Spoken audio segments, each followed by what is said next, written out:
Hi, Sean. Well, this afternoon, the Ukrainian foreign minister told the United Nations that we are in the middle of the largest security crisis to face Europe since the Second World War. His country is bracing itself for an escalation in this crisis, trying to guess what Putin might do next.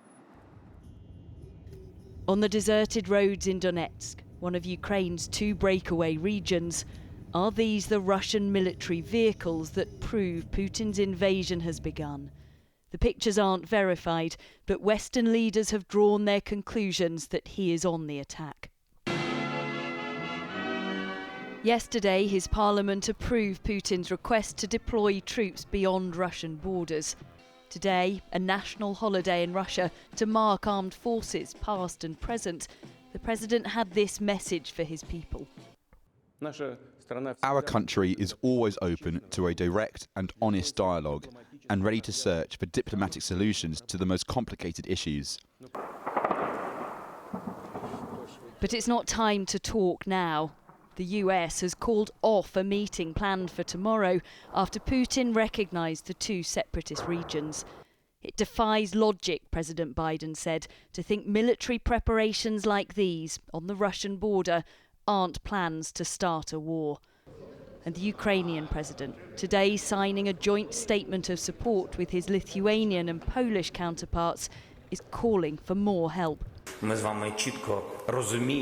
We clearly understand, and there are no illusions, that Ukraine is not part of any security alliances.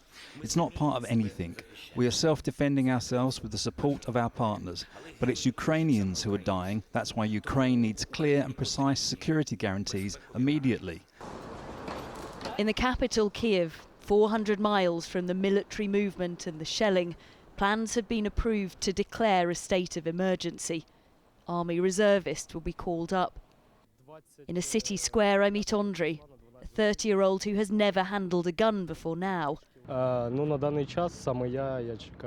just waiting for my weapons permit, he told me. He and a group of friends are going to a shooting training session tomorrow for volunteers. Arissa shares his steely confidence. Our soldiers will not let Putin come to Kiev, she told me. They will stop the madman.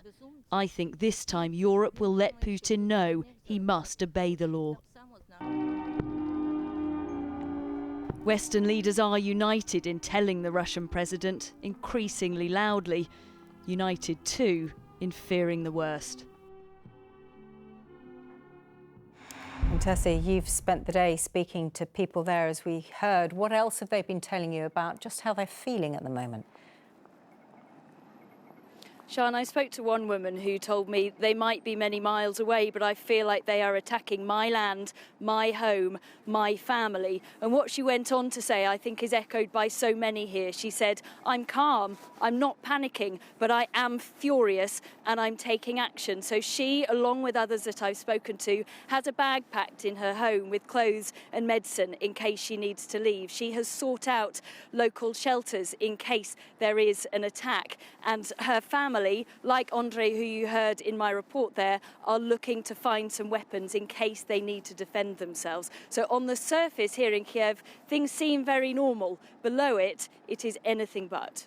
Yes, indeed. All right, Tessa, we'll be back with you later. For the moment, though, thanks very much.